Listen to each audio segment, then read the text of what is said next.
Welcome back to Neon Galactic, a podcast produced by PBS affiliate Key TV in Northern California. I'm James Falk. Thanks for joining us. Sinéad Whelehan is an educator, an experiencer, a researcher into the phenomenon that has changed her life so dramatically since 2019 and a little bit before, and a seeker after the truths those experiences have revealed.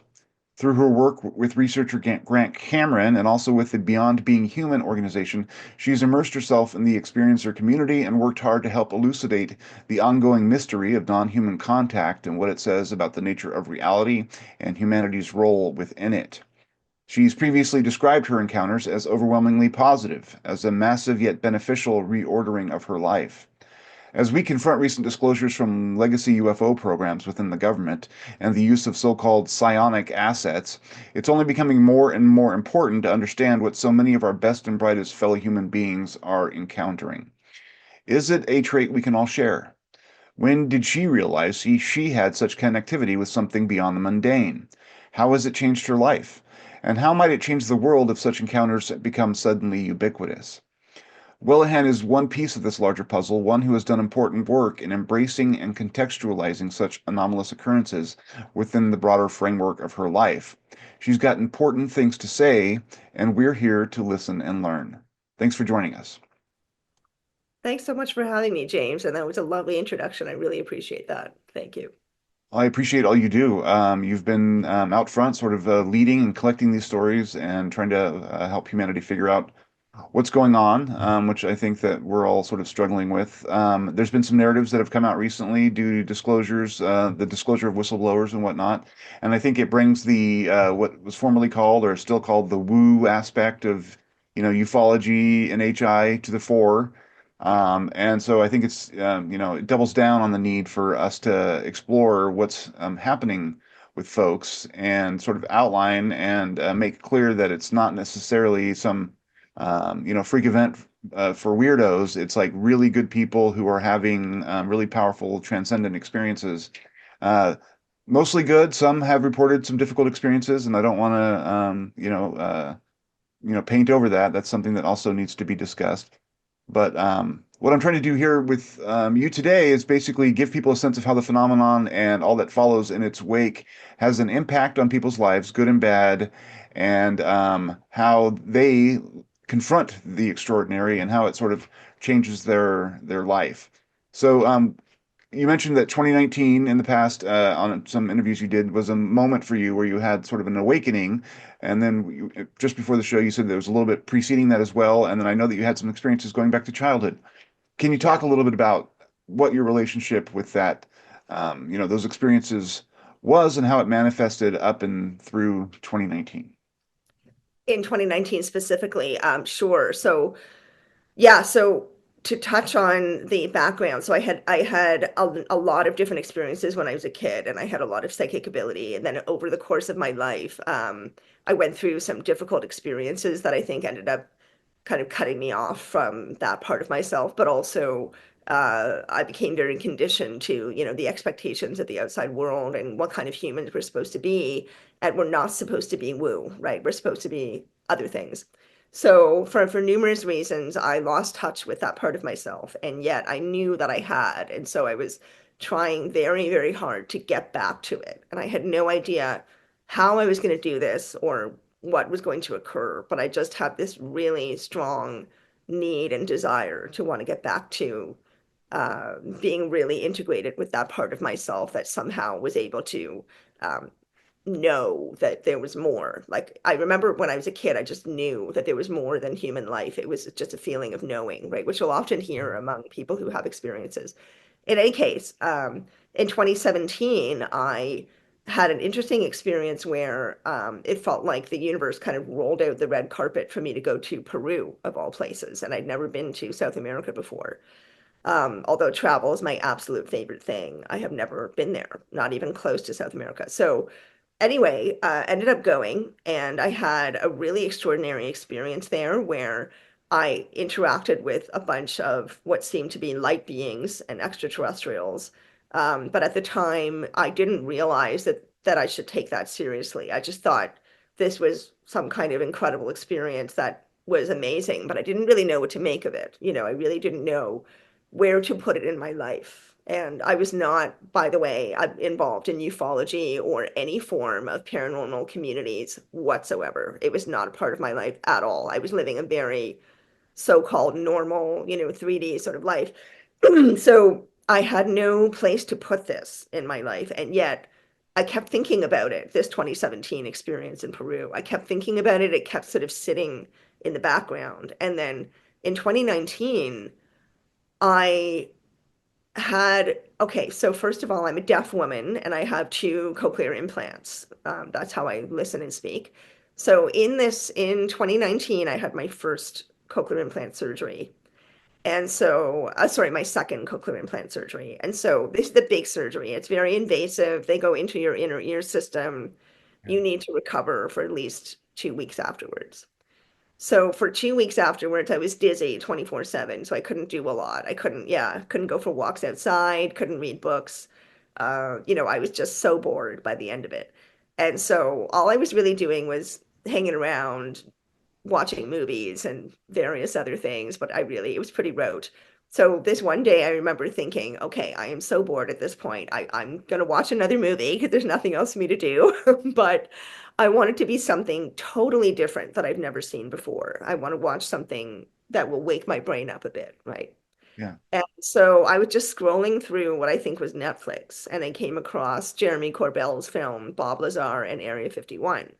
Mm. And I thought, oh, that sounds kind of intriguing. Area 51. Yeah, that's supposed to be an interesting place. Again, I had nothing to do with ETs or ufology at all, right, at this point. Mm. So I watched this documentary, and the short version of my experience of watching it was that the hairs on my body were standing up. I was just lit up. Like my whole body, my brain, my mind was lit up by what this man was saying. And I remember being surprised by my response, like how strongly I was responding to this. But I immediately felt that he had integrity, that he was telling the truth, that what he said somehow made sense to me. And I just was like, wow, this is incredible. So after the documentary was over, I crawled across the floor because again I was very dizzy and I couldn't really Mm. stand up and walk. Yeah. So I crawled across the floor and I turned the video off. I had been watching it on a laptop. And right after I turned it off, like literally right after, all I can say is this presence, this intelligent, enormous, powerful, intelligent, warm, loving, just incredibly powerful presence arrived in my living room and was communicating with me. And it felt like it was this group of consciousnesses, but acting as one. I definitely Yeah. felt that it wasn't just one, it felt like a team, three or five or something. And I couldn't see them, but I can't explain it. I just knew that they were there. I knew that what they were saying to me was coming from another consciousness, another intelligence.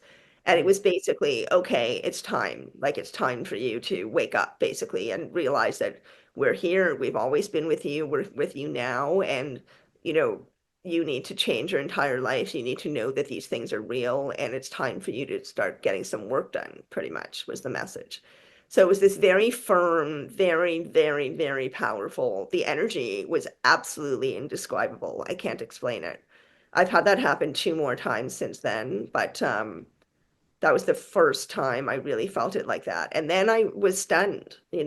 This presence sort of wafted away, and I was left with this interaction that had just occurred, and I was absolutely stunned. I felt like I don't know. I felt that everything had changed for me just in that one combination of events because it was the documentary and their presence and their Yeah. communication with me afterwards that really did it. It was the combination of the two. And so then I was, overwhelmed by this and amazed, and I felt amazing. I felt wonderful. I felt happy. I felt inspired and energized and hopeful and like my perspective had just been blown open. And so I spent the next 2 weeks just dived headfirst down the rabbit hole and was gobbling up every single thing I could find about the topic, trying to find information. And so a bit later than that, so 2.5 weeks after I had the awakening experience after watching the documentary, I ended up going into this warehouse with, I'm a teacher, I'm an educator, and hundreds of us are hired every summer, or used to be before COVID, to go into this warehouse in Toronto and mark or score thousands and thousands of literacy booklets that are collected from children of a certain age all over the country. The schools Mhm. give them out to them. So Yeah. it's how the government tracks literacy. And so I went into this job and it felt like a thud, compared to where I had just been for 2.5 Yeah. weeks energetically and with this new knowledge that the fact the world is not what I thought it was and reality is so different. I felt changed permanently overnight by that. And so for 3 days, I was at this job just feeling like, okay, hang on a second. This is supposed to be reality. So this is reality in this warehouse doing this job and making money and, drinking coffee. Then what was that? And I started to feel concerned about myself. So came home that night and asked for help from my heart, like just prayed, basically. I've never prayed in my life. I was not raised in a religious family, but I prayed and I felt this need for validation, just pouring out from me. And so the next morning, they gave me validation in the form of altering the booklets, the literacy booklets, right in front of me. Yeah, so for the previous 3 days, the booklets had all had exactly the same kind of information coming from these kids. They were given a Mhm. prompt for creative writing. They're supposed to write 2 pages, and the Yeah. prompt was write about the day you became famous. That was it, just that one sentence. So Yeah. then, they're 10 or 11 years old. They're in grade five, grade six, so I they're have a writing. daughter who's that age right now, so that's interesting. Oh, okay, so there you go. So think about what she would typically Yeah, write. yeah, no, I totally know. Well, I became famous because I made a video on YouTube and it went viral, Yeah, or, I yeah. became famous because I did a collab with, I don't know, Taylor Swift or whatever it was, right? So they're writing about very typical child fantasy kind of stuff. This is how I became famous. But that day, the day after I had asked for help, so genuinely, I really was upset and I needed to know for sure that this had really happened. The next day for 45 minutes from the beginning of the day until 9:45, every single booklet was completely different. And these were written in pencil, like in children's handwriting, in pencil on the page. But it became about the world is alive, like the earth is alive and conscious. There are UFOs, there's time travel, there's a portal in my bedroom. These kids were writing this stuff. There's an intergalactic council, I mean, it was just bonkers. I couldn't believe it. And I was stunned all over again. And I realized that that was the validation. So I ran to the bathroom, texted some friends. I was so excited and came back. And for the rest of the day, they were back to normal. They were back to, a collab with Taylor Swift or makeup this or that, Yeah, becoming famous yeah, or some very average childlike reason. It was extraordinary. So how yeah. do you explain that? It doesn't make any sense. Yeah. Did you get, I mean, obviously you can't keep these booklets, but that's so crazy that there'd be this island of like exception among all of these tests with a prompt like that. Like, how does that, I mean, for any skeptic that would try and like debunk that somehow, there's just no way that you could get that kind of information to come to you in the moment that you needed it. But especially, I mean, time is in question here because you requested that after I'm sure the booklets had already been collected and collated and everything else. And so you walk in, I mean, it just, again, shatters everything we think we know about Really far out. And you also just yeah, go up to the front of the room and grab like a random stack of booklets. You're not even assigned booklets. There's no way it could have been set up. It yeah, doesn't make any sense. So that yeah, was extraordinary. And then I knew for sure that this was real. And then I started to really involve myself in the community after that. yeah. You mentioned that you had watched Jeremy Corbell's documentary and then you had this experience. Do you think that in terms of interpretation or your how you ended up sort of processing this, do you think the Corbell documentary helped to guide you toward sort of an extraterrestrial lens, whereas other people might have seen angels or something like that? Or how do you you know uh, sort of separate those things in your mind? You mentioned extraterrestrials. How are you sure they're extraterrestrials? And do you mean extraterrestrials like planetary beings, biological like us, or sort of more of what they call the transdimensional kind of Yeah. And etheric energy beings? I love that question because I do think that our perception is incredibly important. Like we're in human bodies. We have limited perception. We have eyes that give us a certain amount of sight, right, within the light spectrum.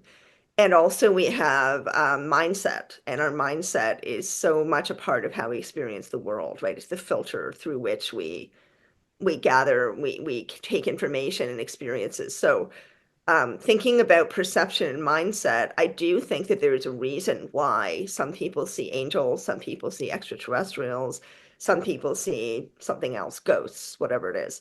But ultimately, I think that this is really all about, regardless of what the bodies of these beings look like or what they appear to be, this is proof that there are other dimensions out there. Like there is more to what we're capable of experiencing, seeing, hearing, interacting with than we have known for a very long time. And also, it's not that shocking because if you look back at really ancient civilizations all over the world, the first indigenous people, let's say, who lived all over the earth, they had no way of knowing that each other existed, right? There were no boats, there were no trains and planes and automobiles. So for all they knew, each one of these ancient civilizations, it was just them in the world, right? Yet they've all had similar myths, lore, stories, right? Encounters. Even the Bible has, as we know now, right, has paintings and depictions of these extraterrestrial beings or lights or UFOs or vehicles, right?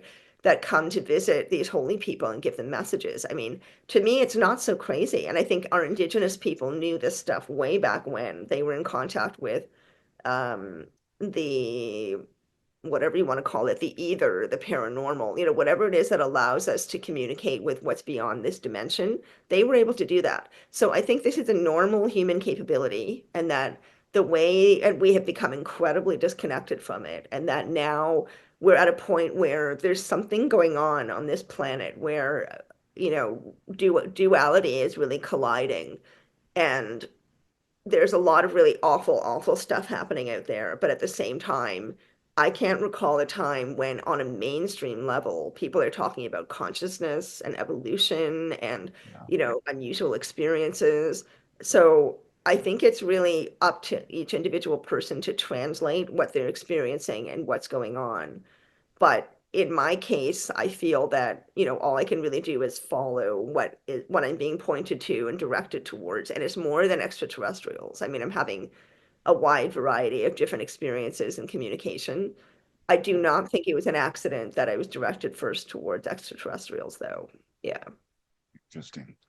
Now, you also had a bunch of other like sort of abilities awakened within you during this process, right? Like you became a healer, I think, in some sense, and like, psychic abilities and whatnot. Was that a process of discovery, or did you wake up sort of soon after and like suddenly realize that you had these skills and could put them to use? I mean, how did that sort of develop over time? I think that they came back to me because I remember, for example, when I was 17 or 16, actually, I had a group of high school friends and they would come and hang out at my house a lot after school.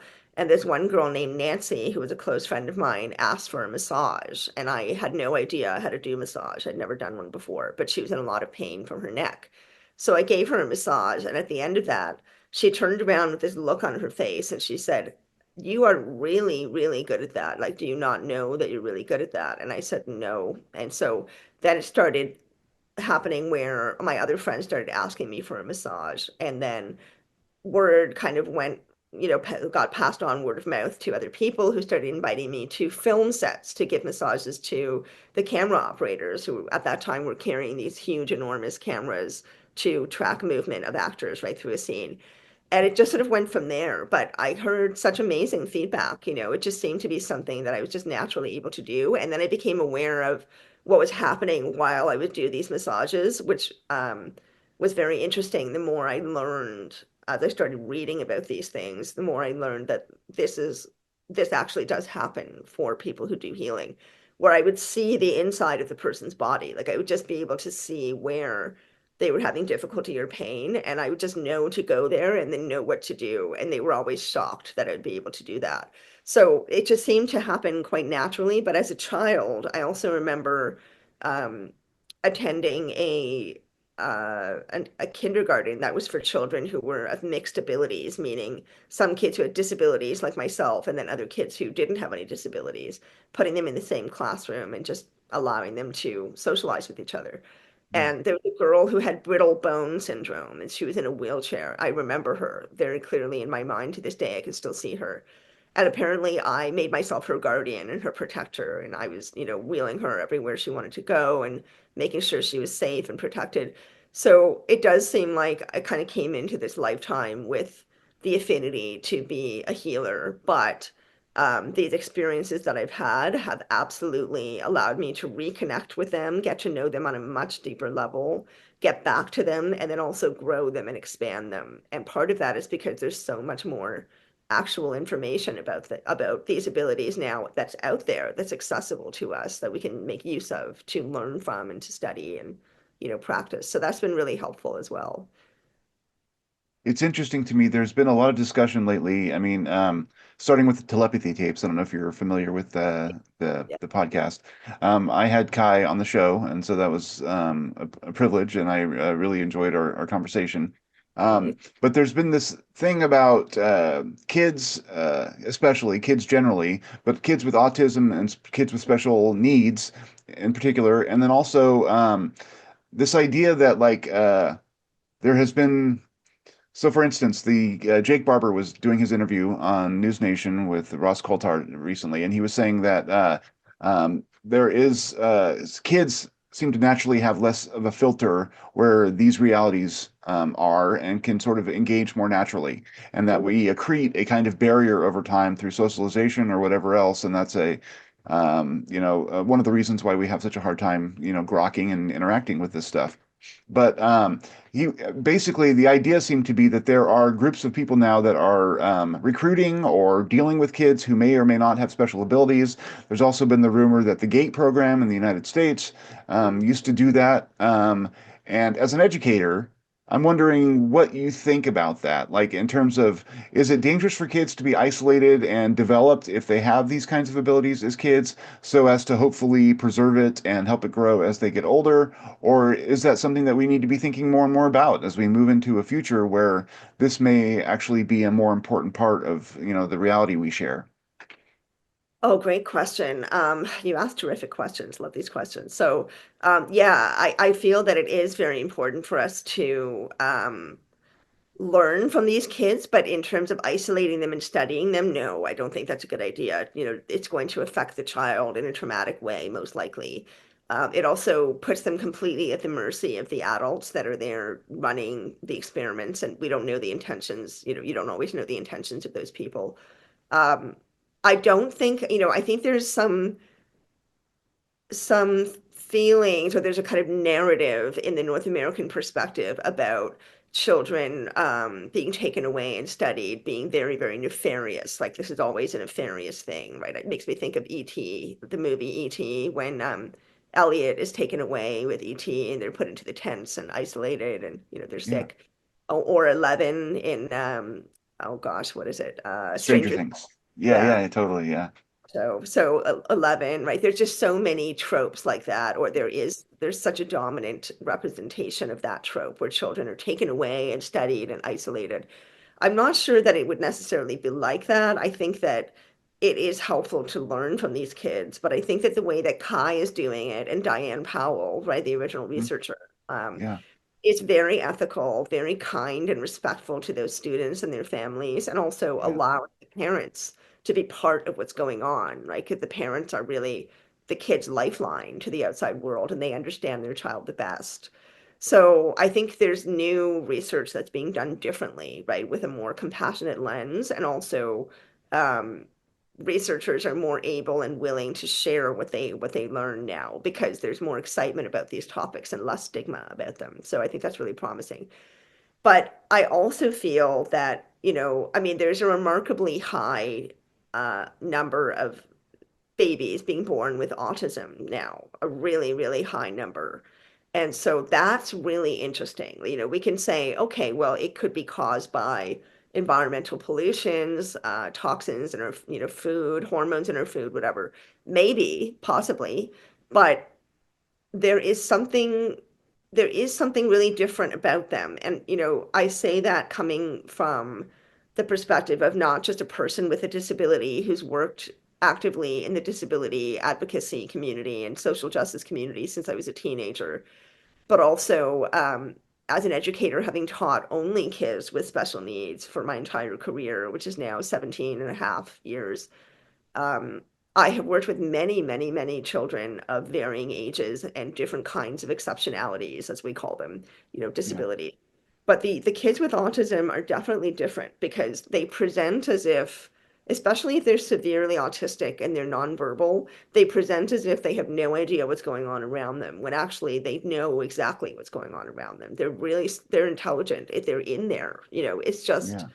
the way that they communicate is so totally different, and their experience of their senses and the sensory world is so much more heightened. And I think that those two things, their communication style and their sensory abilities, are allowing them somehow to get into this other place where they can communicate with beings that are not there. They can read people's minds, they can predict things. I mean, it's definitely incredibly interesting. And I think because more and more of them are coming into the world, that in itself seems to be part of what I think is our natural evolution, natural human evolution towards perhaps speaking less in the way that we're used to speaking, and Hmm. discovering that there's so many other ways of communicating with each other that are just as vital and important, and that maybe we can start listening a little better. And so if we shut off talking, you have to listen, right? And listening is a skill that I think is really lacking these days in all of us, on many levels, because we're not taught that. So for me, I think that's part of the reason that I'm deaf in this lifetime, actually, was to learn to really have to listen, and listen on other levels, because I can't rely on my ears. My ears are not, they're just not reliable and trustworthy for me. So I have to use my eyes, my body, my so many other senses, my intuition to listen. And I see that same kind of ability in kids with autism. It's a fascinating topic. Yeah. A question just occurred to me. You were deaf until you had cochlear implants. Is that fair to Yeah. say? Or Yes. um, was there a moment where you had like sort of the sound world opened up for you, or was it more, were you familiar with it already? Or Oh, definitely. So I was diagnosed with hearing loss when I was 4. And so I got my first hearing aid when I was 4 years old. Mhm. And 4 was a really pivotal age for me, actually. A number of things happened that I think started me on my trajectory of my spiritual side and my intuitive side. But in terms of this, hearing was a huge one for me too. And I remember coming out of the car, like stepping out of the back seat of the car after coming home from the hospital with my first hearing aid. And my mom came around the side of the car to get me, like, because I was only 4. And I remember seeing her being very big, very tall, standing in front of me and looking up at her and saying, I can see the birds, or I can hear the birds, and a big smile on her face, because I could hear the birds again when I hadn't Yeah. been able to hear them before that. So Yeah. I was so delighted as a child to just hear the sound of the birds. It made my whole day. Yeah. That was huge. Yeah. And then I got my second hearing aid when I was 12. And then because the type of hearing loss that I have is recessive genetics, so it means that over time, my hearing loss becomes more and more profound. So basically, over time, hearing aids were just not doing it for me anymore. They weren't powerful enough. I became Yeah. deaf, and Yeah. I needed to get cochlear implants.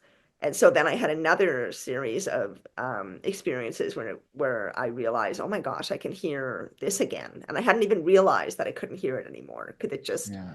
faded away slowly Slowly over time. turns down the volume or whatever. Yes, Yeah. exactly. Yeah.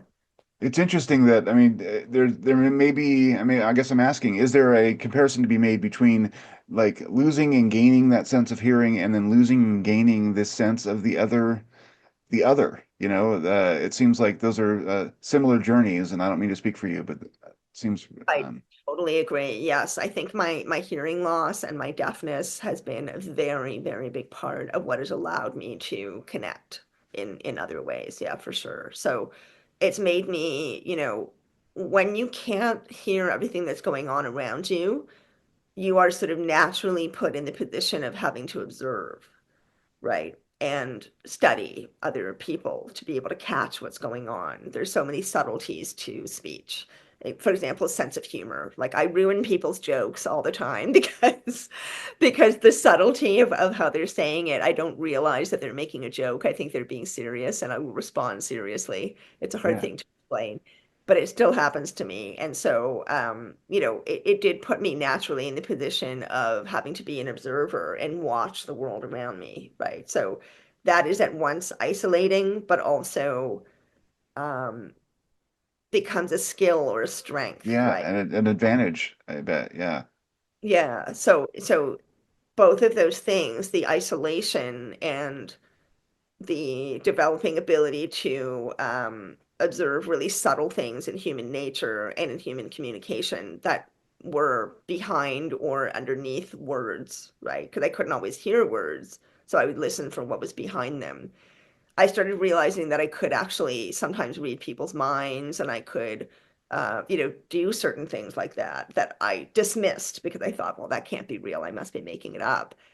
But it still kept happening. And so it does seem that the more my hearing has gotten worse, the more my abilities have increased, which is definitely an interesting juxtaposition. And I spend a lot of time in silence. And whenever I do my spiritual work, I don't have my ears on. I take them off.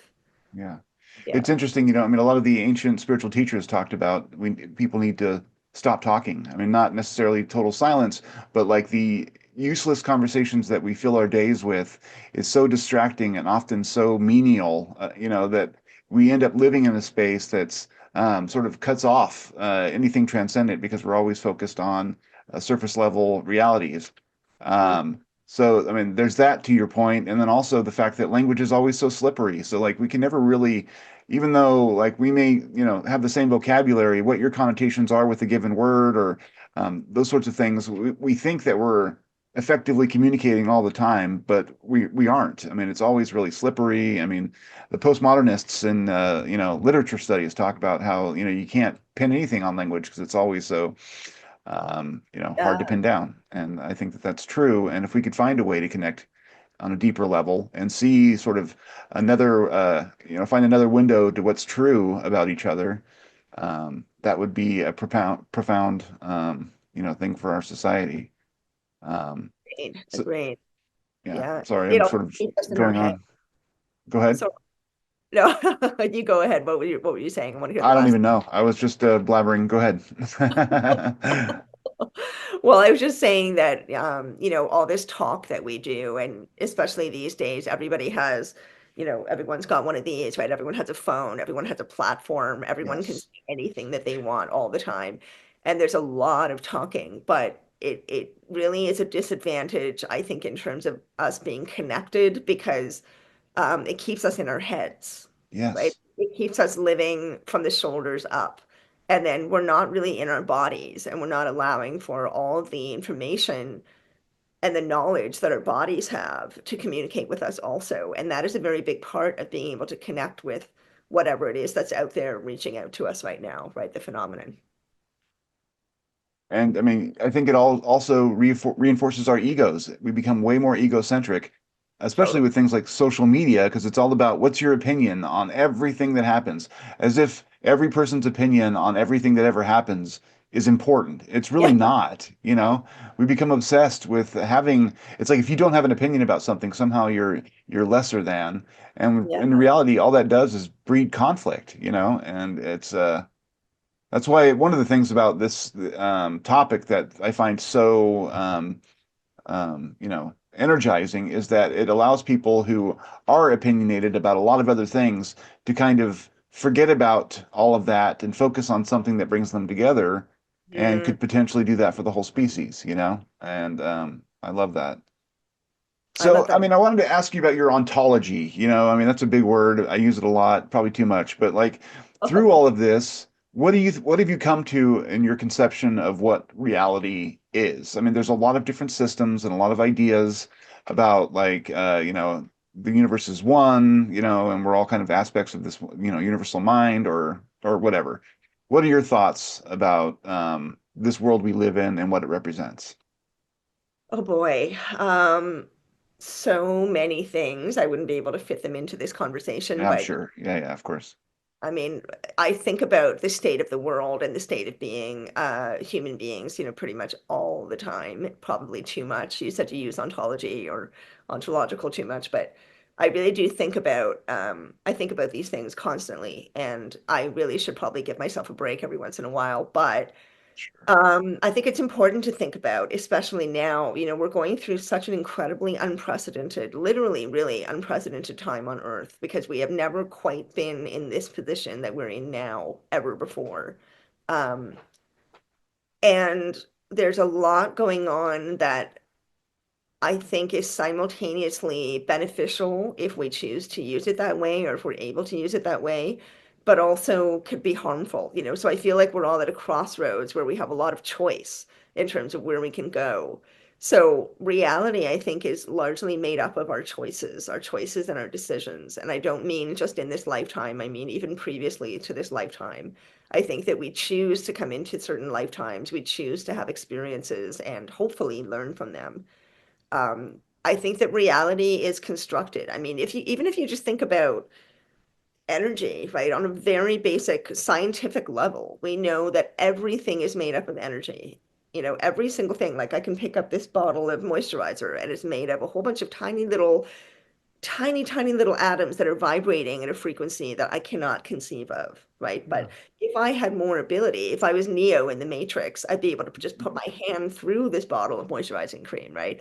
Yeah. So I think that that is a possibility for all of us if we're able to um, empower the mind enough that we change our own energetic makeup. I think that that's like a big conversation, but ultimately I do think we have that option available to us, and that part of the point of being human is to strive to be that, right? To Yeah. strive to evolve all the time. Reality is it's funny, we call it reality and it's really not real. I think of this one quote I read a really long time ago that I love, where someone said, okay, so there's 35 people who are all reading exactly the same book, right? 35 people, they're reading literally the same book. But for all those people, it's a different book. So really it becomes 35 different books, Yeah. right? Yeah. Yeah. So we could say, no, no, that's not reality. Reality is it's just this one book and it's told this one story and that's it, right? But each person has a different experience, a different perception of that book. And also they connect it to memories they have, experiences they've had, things that they believe in. It is a very sophisticated process. And so I think that that's what we're doing with reality. We're treating it like choose your own adventure, but we just don't know that we're doing it. And the whole point is to become aware that we're doing it. And if we're able to do that, then we can realize how much power we actually have and start trying to make that power come alive in us again. I think that that is really the true nature of human beings, is this power that we don't know that we have. I don't think that this is a reality where we're going to be able to really fully come into that. I think that it's a reality that gives us a lot of challenges and a lot of opportunities to learn really difficult things as well as wonderful things. And ultimately, I think that this is a plane of existence or a dimension that is entirely made up of duality. Like every single thing and person and animal and leaf is dualistic in this reality, I think. So again, we have choice, right? That signifies that we always have a crossroad at any moment to go towards this side of the yin yang or that side of the yin yang. And whatever we head towards, we typically make more of it. So I mean, this is a complicated conversation because I have my own individual reality, then there's group realities, right? Like a Yeah. reality that a family creates together, or that a neighborhood creates together, or a community. And I think that there are these circles that just keep expanding and expanding that Yeah. are each is reality, right? But then it goes past the boundaries of what Earth is and it goes into the universe because Yeah. that's also a part of our reality. So there's so many different layers to talking about what reality is. Ultimately, I think that it is a construct. I think it's something that is here for our use, and that we need to get better at figuring out how to use it and how many abilities and freedoms we really actually do have in a system that wants to keep us very tightly controlled. Yeah. It's obviously related to the question of consciousness, and that's one of the things that I've, trying to been study about or think about myself in terms of like nested consciousness, if that's a word, multiple consciousness is. But like, people talk about whether everything is made up of consciousness or whether the smallest bits, like atoms, have a level of consciousness and they sort of combine to form what we think of as a human consciousness, and then we sort of combine to form what might be considered a planetary consciousness, and on and on and on. Um, it's one of the questions that I like to sort of fool around with, whereas there is no privileged level of awareness there, that like we think that we're independent, free moving, free thinking beings, but together somehow we manifest a maybe a kind of mind that works that level on the planet, but has also independence of action. And then you can sort of, go beyond that all the way up to what might be, a divine sort of mind. And if that's the case, I could see a place where, we're here to evolve through the stage we're in until we help ourselves or our, overall community move on to some other Yeah. level. But yeah, those are all such beautiful questions. And it's, to my mind, it's like I was a strict materialist up until relatively recently. And living in that kind of world is so much of a relief after thinking that we're all just random processes in a cold, dead universe that's eventually going to, expire because of, natural processes. It's like, I think that one of the things that has to happen in order for this conversation to keep moving forward is that it's okay for people to have a purpose or see a purpose in their existence, and they don't have to see themselves as, biochemical accidents. I don't know how we flip that script overall. Maybe the UAP conversation is something that'll ultimately help get us there. But Yeah, I yeah, I agree mean, with yeah, go ahead. Sorry. no, no, please go ahead. Well, what are your thoughts on that? I mean, like in terms of helping, do you see it as something we should be doing to convince other people of this, or is that the wrong approach? Because it does seem like such a beautiful way to be, but Mhm. proselytizing is probably not a good idea, you know? I mean, Yeah, I mean, I'm definitely a person who, because I have studied listening, I know that there's really no point in trying to make somebody hear you. Either they can or they can't, and to not think of it as being right or wrong, but rather to think of it as, I have this perspective and this understanding right now. This person has a different perspective and understanding. Is it going to do anything to my life if they continue on being who they are? Probably not. I mean, we have to recognize that each person is at their own pace and their own level when it comes to all of this stuff. And also that evolution means different things to different people, right? So it's again, it's a big question, but I think, it is very important to spread this information. It is very important. And it is important, I think, for some people like yourself and myself to maybe come on camera and say it, right? So that it gets exposed to other people who want to hear these conversations. exactly. Yeah, You yeah. know, there are people who are seeking this information and there are people who are not. And so I think it's going to reach the people that it needs to, and it's not going to reach the people that are not supposed to hear it. I think it's just that simple, really. I don't believe in going around on any front about anything trying to convince everyone else that that's the right way or this is the answer or whatever. It never ever ever works. We have to let people be who they are and operate at the pace they're operating at and take responsibility for ourselves, because there's so much need to make everybody else do what we want them to do, and to make everyone else feel how we feel or see things the way we see things.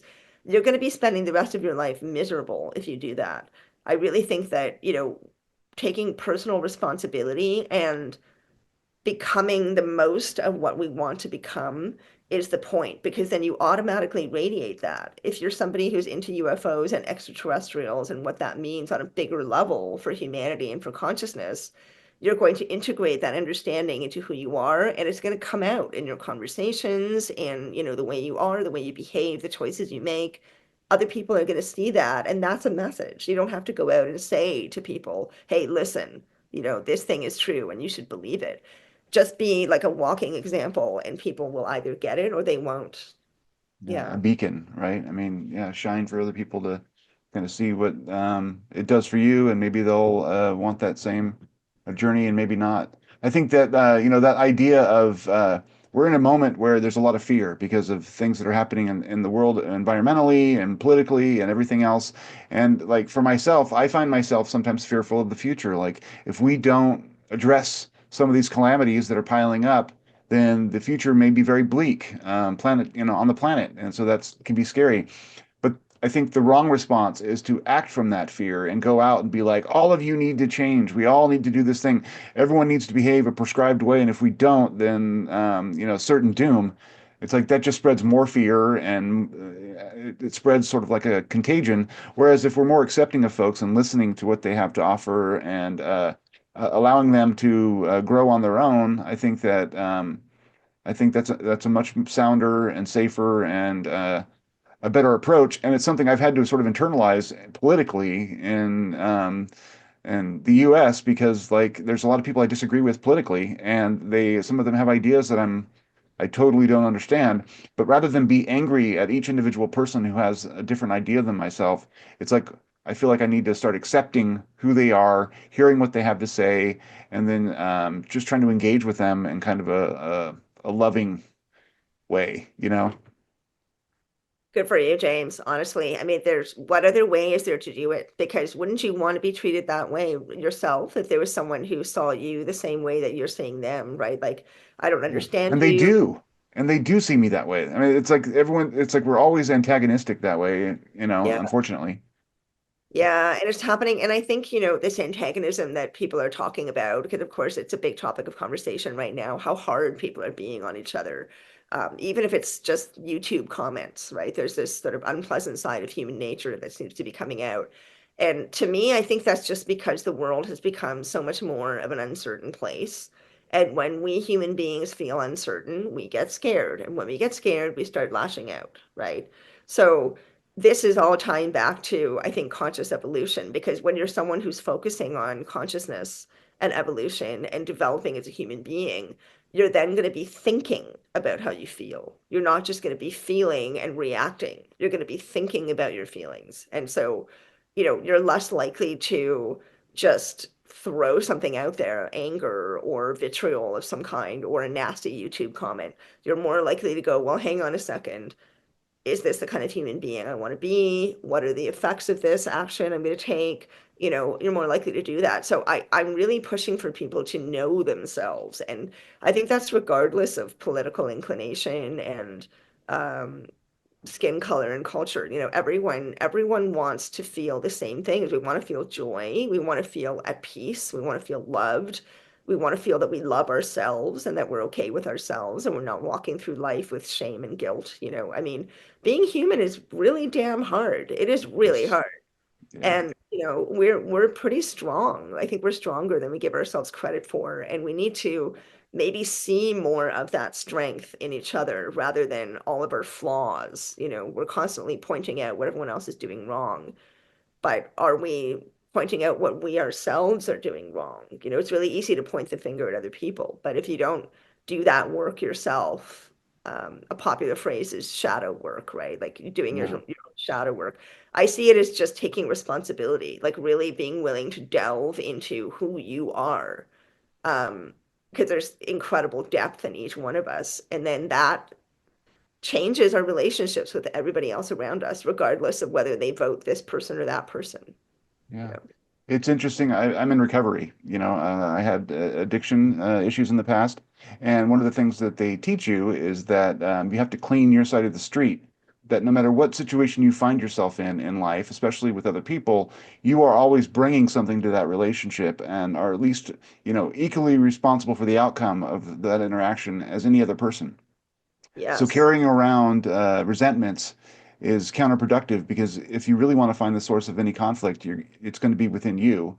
And so you Mhm. need to clean your side of the street. And once you can, wipe your slate clean, then maybe you can look at other people, but you're never going to get your side. totally clean because that's the nature of, frail human existence. We all have egos and flaws and Yeah. whatnot. And I think it's really important for folks to, kind of think about now, just like you were saying. Talking about the evolution of consciousness, where do you see us evolving? Do you see a kind of a point where you think humanity seems to be trending metaphysically, or is that Oh boy, not?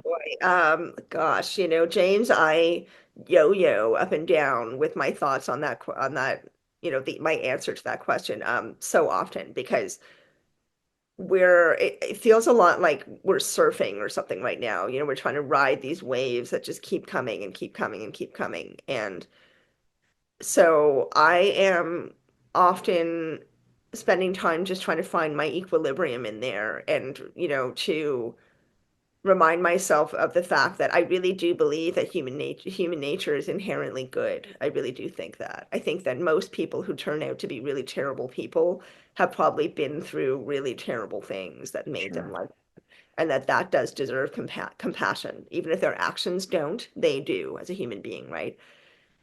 So I try to keep my faith in the good nature of human beings. And honestly, I do experience that most of the time. I really don't have a lot of negative interactions with people overall.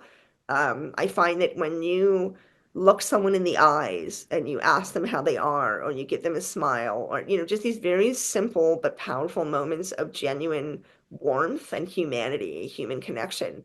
I could be buying, a hot chocolate at Tim Hortons and smile at that person. And it's that moment of connection that could change the dynamic. Whereas if I had come up and just said, "Hey, I want a hot chocolate," the dynamic would have been very different. So I'm kind of going off on a little tangent with this, but I think what I'm trying to say is small moments are incredibly powerful. And we are all so worried about what's happening in the world all the time and where it's going and where we're going to end up that we are spending a lot of time looking out there and thinking about really big solutions to big problems.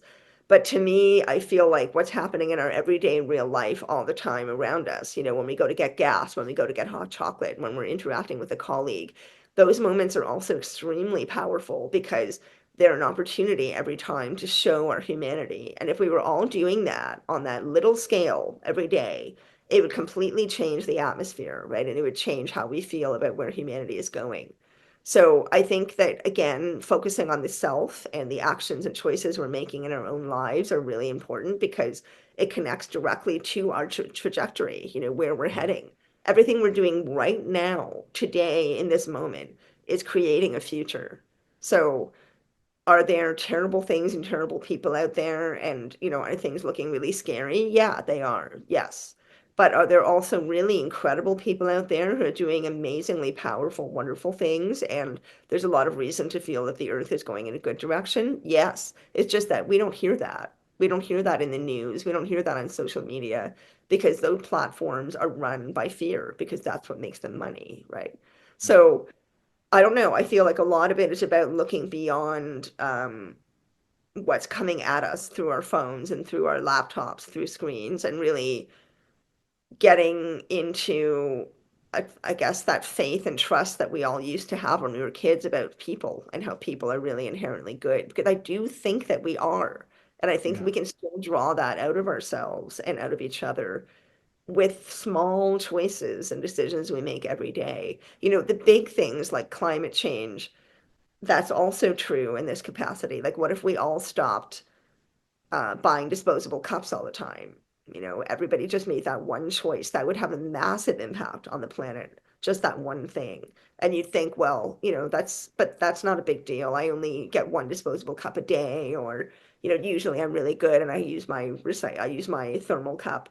But there's still so many people buying hot drinks all the time throughout the year and then throwing those in the garbage. If that one thing was changed, then it would have a massive positive effect on climate change. Plastics are a really big issue, right? In oceans, on land.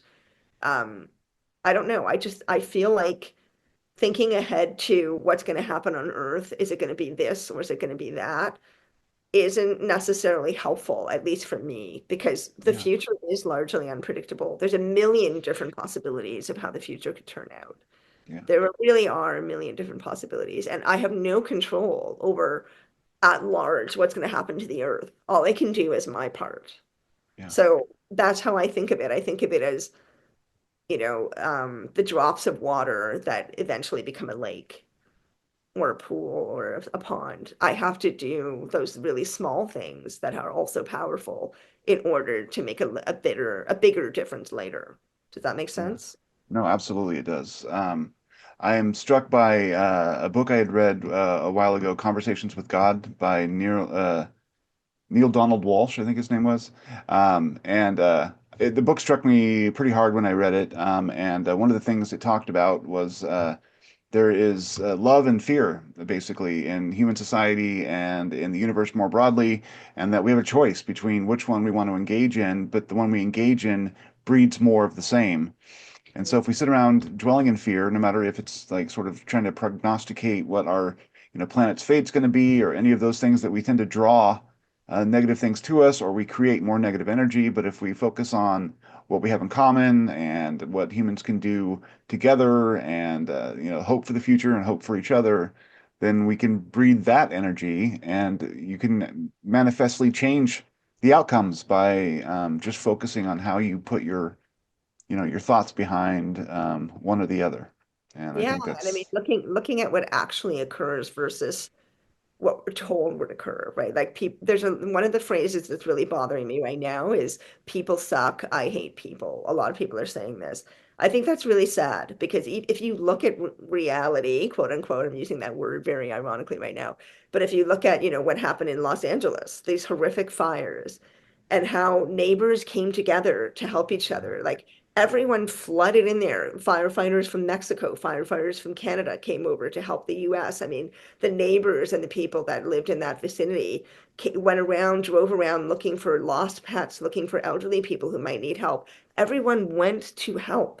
They didn't abandon the community. That is human nature. And I think that that's what happens every time we have a major disaster. People run towards it to help each other. They don't run away from it, right? And so all these people who are now saying people suck, I hate people, I just want to go into the woods and never see another human being again. First of all, I get it. I totally get it because things are very intense right now and there's a lot of negativity online for sure.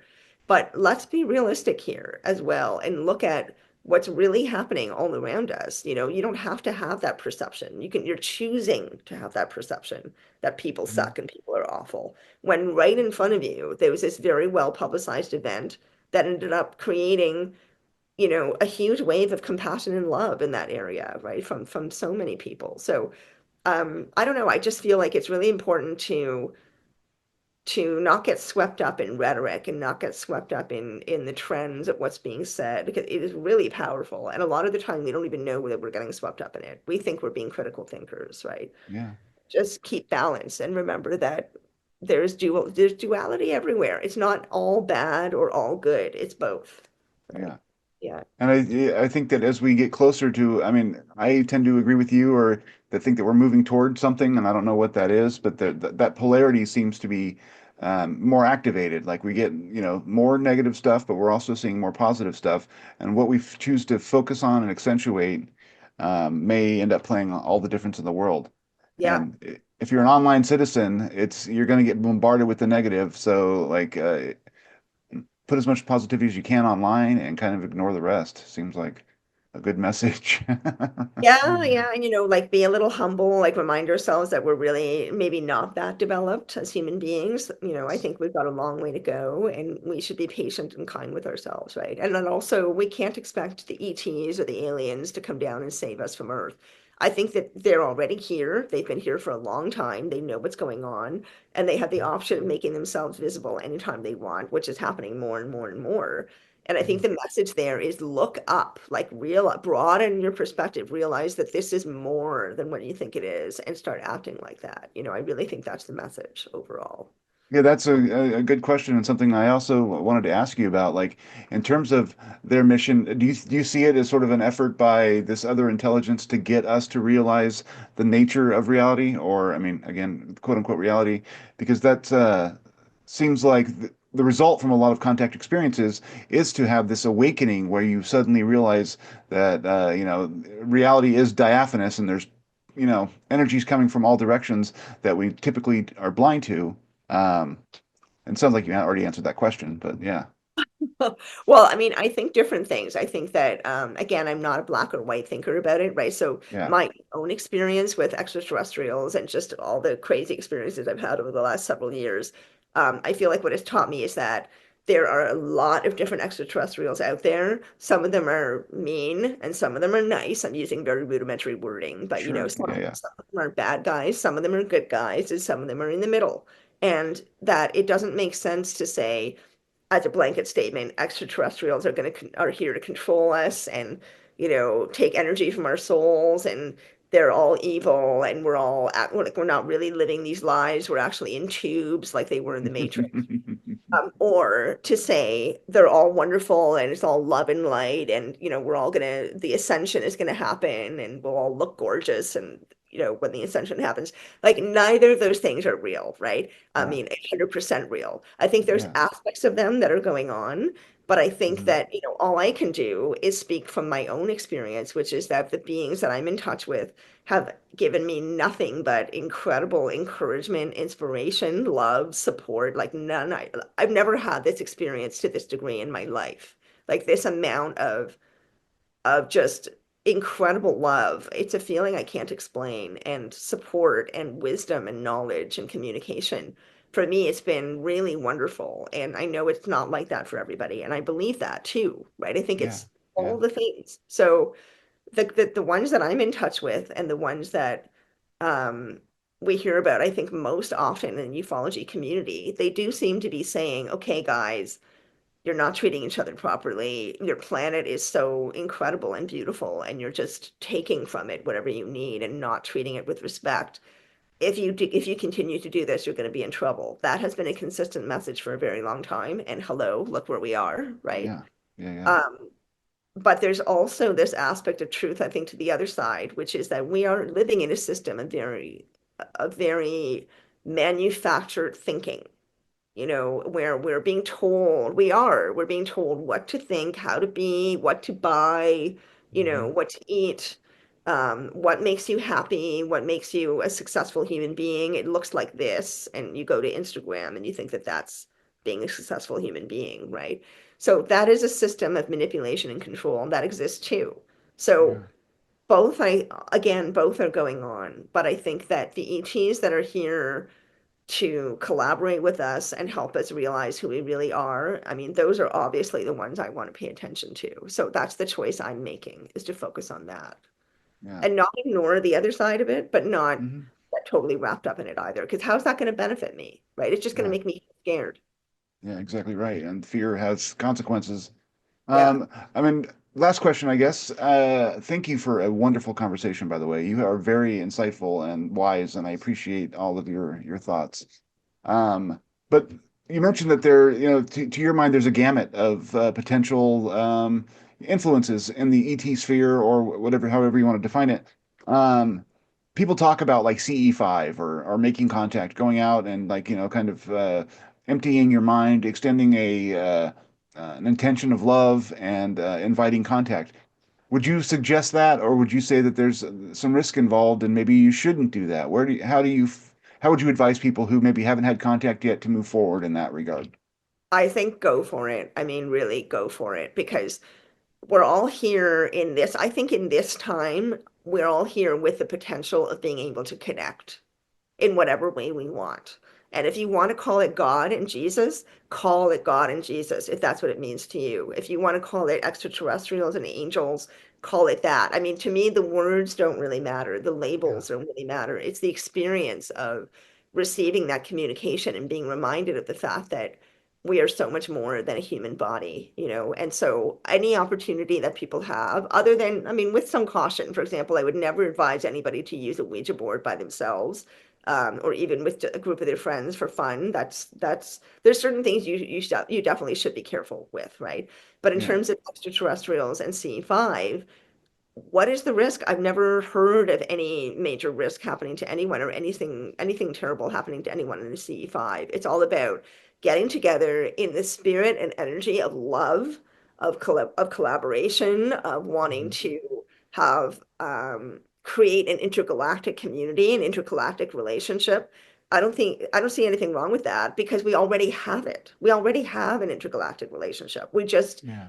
it's being hidden from us and we're not aware of what's really going on. So we have the freedom to take initiative and go and try to create these things ourselves. So I say go for it. And beautiful things have happened. You know, people have really remarkable experiences that open their eyes to reality not being the reality they think it is. And I'm Yeah. always for that. So yeah, go for it. Yeah, it seems to allow people to see life as a miracle again, which I think is important. Thank Yes. you so much, Sinead. This was a fantastic conversation. You're brilliant. You really are. So thank you. Thank you so much, James. Honestly, I feel the same way. It was a wonderful conversation, and your questions are amazing. You're so professional and warm-hearted, and I really appreciate it.